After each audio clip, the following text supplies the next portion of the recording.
നമസ്കാരം, ഞാൻ doctor K S. Krishnanamboothiri, Sreerudra Ayurveda multi speciality ഹോസ്പിറ്റലിലെ ചെയർമാനും മെഡിക്കൽ ഡയറക്ടറുമാണ്. ഞാൻ കഴിഞ്ഞ 30 വർഷമായി ആരോഗ്യരംഗത്ത് പ്രവർത്തിച്ചു വരുന്നു. ഭാരതീയ ചികിത്സാ വകുപ്പിൽ സീനിയർ മെഡിക്കൽ ഓഫീസറായിരിക്കെ ലീവിൽ പ്രവേശിച്ചിട്ടാണ് ശ്രീരുദ്രയിൽ വർക്ക് ചെയ്തു വരുന്നത്. പലരും എൻ്റെ അടുത്ത് ചോദിക്കാറുണ്ട്, ഈ ക്യാൻസറുകൾക്ക് ആയുർവേദത്തിൽ ചികിത്സയുണ്ടോ? ക്യാൻസർ എന്ന് പറഞ്ഞ രോഗം പുതിയ രോഗമല്ലേ? അതിനെപ്പറ്റി ആയുർവേദ പുസ്തകങ്ങളിൽ എന്തെങ്കിലും പറഞ്ഞിട്ടുണ്ടോ? അല്ലെങ്കിൽ ആയുർവേദത്തിൽ ക്യാൻസർ എന്ന് പറഞ്ഞ രോഗം എന്താ എന്നൊക്കെ പലരും ചോദിക്കാറുണ്ട്. ക്യാൻസർ ഒരു പുതിയ രോഗമല്ല എന്നുള്ളതാണ് ആദ്യമേ നാം മനസ്സിലാക്കേണ്ടത്. ഒരുപക്ഷെ വേദകാലം മുതൽ തന്നെ ക്യാൻസറിനെ പറ്റിയുള്ള ധാരണ നമ്മുടെ വൈദ്യന്മാർക്ക് അല്ലെങ്കിൽ നമ്മുടെ പൂർവികന്മാർക്ക് ഉണ്ടായിരുന്നു എന്ന് വേണം പറയാൻ. ക്യാൻസർ എന്നതിന് ആയുർവേദത്തിലും സംസ്കൃതത്തിലും മലയാളത്തിലും പറയുന്ന പേര് അർബുദം എന്നാണ് എന്ന് എല്ലാവർക്കും അറിയാമല്ലോ. ഈ അർബുദം എന്ന വാക്ക് ആദ്യമായി രോഗങ്ങളുടെ ഇടയിൽ കാണുന്നത് അല്ലെങ്കിൽ ആദ്യമായി ഏതെങ്കിലും ഒരു ഗ്രന്ഥത്തിൽ രോഗങ്ങളിൽ കാണുന്ന രോഗമായി പറയപ്പെടുന്ന ഗ്രന്ഥം എന്ന് പറയുന്നത് അഥർവവേദമാണ്. അതായത് അഥർവവേദത്തിന്റെ കാലയളവ് ഏതാണ്ട് 5000 വർഷം പഴക്കമുണ്ട് ഈ അഥർവവേദത്തിനൊക്കെ എന്നാണ് പറയപ്പെടുന്നത്. അതായത് 5000 വർഷം മുമ്പ് തന്നെ ആയുർവേദത്തെ പറ്റിയുള്ള ധാരണയുള്ള നമ്മുടെ പൂർവികർക്ക് അർബുദത്തെ പറ്റി അറിയാമായിരുന്നു എന്ന് വേണം ധരിക്കാൻ. അപ്പൊ എന്താണ് ഈ അർബുദം? അർബുദം എന്ന വാക്കിന്റെ അർത്ഥം എന്ത് എന്ന് നമുക്കൊന്ന് ശ്രദ്ധിക്കാം. അർബ് ഉദയതി അല്ലെങ്കിൽ മരണം ഉദിച്ചു വരുന്നത് എന്ന നിരുക്തിയോടുകൂടിയ വാക്കാണ് അർബുദം എന്ന സംസ്കൃതം വാക്ക്. മരണം ഉദിച്ചു വരുന്നു എന്ന് പറഞ്ഞാൽ നമുക്ക് ഇപ്പോഴും തീർച്ചയായും ക്യാൻസർ എന്ന് പറഞ്ഞ പേര് കേൾക്കുമ്പോൾ തന്നെ അത് മരണത്തിലേക്ക് നമ്മളെ നയിക്കുന്ന ഒരു രോഗമാണ് എന്ന പേടിയാണ് ഒരുപക്ഷെ എല്ലാവരിലും ഉണ്ടാവുന്നത്. അത് പണ്ടും അങ്ങനെ തന്നെയായിരുന്നു. ഒരുപക്ഷെ അതുകൊണ്ടാണ് അതിന് അർബുദം എന്ന് പേര് വന്നത്. പക്ഷേ ഇത് കൂടാതെ അതിന് മറ്റൊരു പേര് കൂടെ ഉണ്ട്, മറ്റൊരു അർത്ഥം കൂടെ ഉണ്ട് എന്ന് പറയാം. സംസ്കൃതത്തിൽ അർബുദം എന്ന് പറയുന്ന ഒരു സംഖ്യാസൂചകമായ വാക്കാണ്.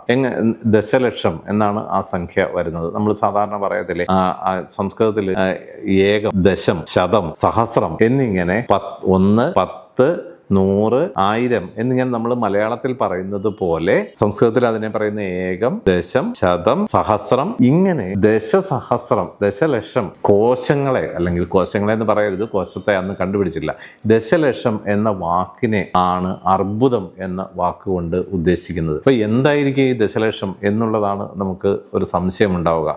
അന്ന് കോശങ്ങളെ കണ്ടുപിടിച്ചിട്ടില്ല. 1886 മാത്രമാണ് കോശങ്ങൾ എന്ന് പറഞ്ഞ സാധനത്തിനെ നമ്മൾ ശരിക്കും പറഞ്ഞാൽ കണ്ടുപിടിച്ചത്. മൈക്രോസ്കോപ്പിലൂടെ നോക്കി അതിനെ കണ്ടുപിടിച്ചത് റോബർട്ട് ഹുക്കാണ് അല്ലെ, കോശം സെല്ലിനെ കണ്ടുപിടിച്ചത്. എന്നാൽ ഈ കോശം എന്ന വാക്ക് മുമ്പ് തന്നെ നമ്മുടെ കോശം എന്ന വാക്ക് ആയുർവേദത്തിൽ പല സ്ഥലങ്ങളിൽ പ്രത്യക്ഷപ്പെടാറുണ്ട്. ഏതായാലും ആ കോശവും ഇപ്പോഴത്തെ നമ്മൾ കാണുന്ന സെല്ലുമൊക്കെ ഒന്നാണോ ഇല്ലയോ എന്നുള്ള തർക്കങ്ങളൊക്കെ അവിടെ നിൽക്കട്ടെ. എന്തായാലും ഈ ദശലക്ഷം എന്ന സംഖ്യ ആണ് ശരിക്കും അർബുദം എന്ന് പറയപ്പെടുന്നത്. ഈ അർബുദം തന്നെ വരുന്ന മറ്റൊരിടമുണ്ട്, അർബുദം എന്ന വാക്ക് വരുന്ന മറ്റൊരിടമുണ്ട്. അത് ഗർഭോൽപത്തിയിലാണ്. ഗർഭം ഉണ്ടായി വരുമ്പോഴത്തേക്കും അത് അതിൻ്റെ 1, 2, 3, 4 ദിവസങ്ങൾ കഴിയുമ്പോഴത്തേക്കും അത് അതായത് ഒരു മാസത്തിനുള്ളിൽ രണ്ടാമത്തെ 1 മാസം കഴിയുമ്പോഴത്തേക്കും ദ്വിതീയ മാസി കലലാൽ കനപേശി അഥവാ അർബുദം എന്ന് ആയുർവേദത്തിൽ പറയും. അതായത് കട്ടിയുള്ള പേശി പോലെ മാംസപിണ്ഡം പോലെ ഉണ്ടാകുന്നു. ആ മാംസപിണ്ഡം കുറച്ചുകൂടെ വലുതാവുമ്പോഴത്തേക്കും അതിനെ അർബുദം എന്ന് പറയുന്നു. ഇങ്ങനെയാണ് അത് ഗർഭോൽപാത്തിയെ പറ്റി ആയുർവേദത്തിൽ പറഞ്ഞു വെച്ചിട്ടുള്ളത്. എന്തായാലും അതിലും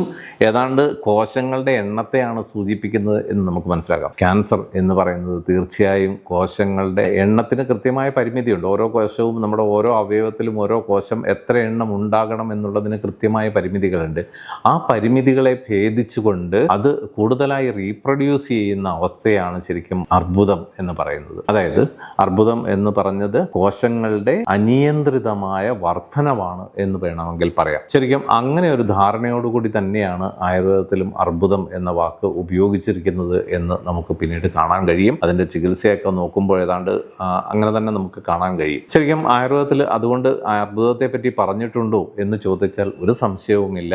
ക്യാൻസറിനെ പറ്റി ആയുർവേദത്തിൽ പണ്ട് തന്നെ പറഞ്ഞിട്ടുണ്ട് എന്ന് നമുക്ക് പറയാൻ സാധിക്കും. ഇനിയും ആയുർവേദത്തിൽ അർബുദത്തിന് ചികിത്സയുണ്ടോ എന്ന ഒരു ചോദ്യം. തീർച്ചയായും ആയുർവേദ ഗ്രന്ഥങ്ങളിലെല്ലാം അർബുദത്തിലും പലതരം അർബുദങ്ങളെ പറ്റിയുള്ള പ്രത്യേകിച്ച് കപോലാർബുദം, കവിളിലുണ്ടാകുന്ന അർബുദം, കപാലാർബുദം, തലച്ചോറിലുണ്ടാകുന്ന അർബുദം, രക്താർബുദം, മാംസാർബുദം, ഇങ്ങനെ വിവിധ തരങ്ങളിലുള്ള അർബുദങ്ങളെ പറ്റി കൃത്യമായ ഒരു ധാരണ നൽകുന്നുണ്ട്. എന്നാൽ പൂർണ്ണമായും അത് ഇന്ന് നമ്മൾ വിവക്ഷിക്കുന്ന പോലെയുള്ള വിഭജനത്തിലല്ല എന്ന് മാത്രം. എങ്കിലും അവയ്ക്ക് സ്വീകരിക്കാവുന്ന സമീപനങ്ങളെ പറ്റി തീർച്ചയായും ആയുർവേദ ഗ്രന്ഥങ്ങളിൽ പറഞ്ഞു വെച്ചിട്ടുണ്ട് എന്ന് നമുക്ക് മനസ്സിലാക്കാൻ കഴിയും.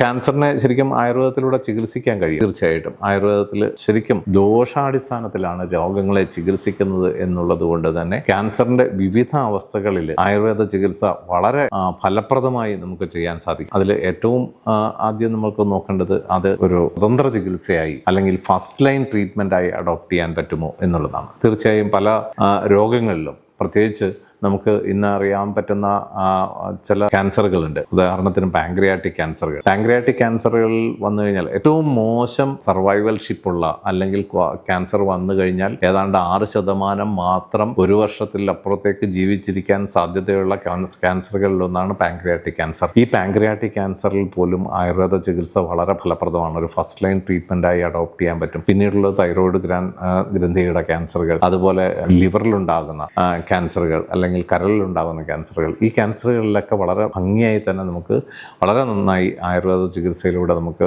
ആദ്യമേ തന്നെ നമ്മൾ കണ്ടെത്താൻ സാധിക്കുകയാണെങ്കിൽ, വളരെ കൃത്യമായി ആദ്യമേ ഇടപെടാൻ സാധിക്കുകയാണെങ്കിൽ നമുക്ക് ഇത്തരം ക്യാൻസറുകളെ നമുക്ക് മാറ്റിയെടുക്കാൻ സാധിക്കാം. ഫസ്റ്റ് ലൈൻ ട്രീറ്റ്മെൻറ്റിനപ്പുറത്ത് ആയുർവേദം ഇന്ന് ലോകമെമ്പാടും ഉപയോഗിച്ച് വരുന്നത് പാലിയേറ്റീവ് കെയറിലാണ്.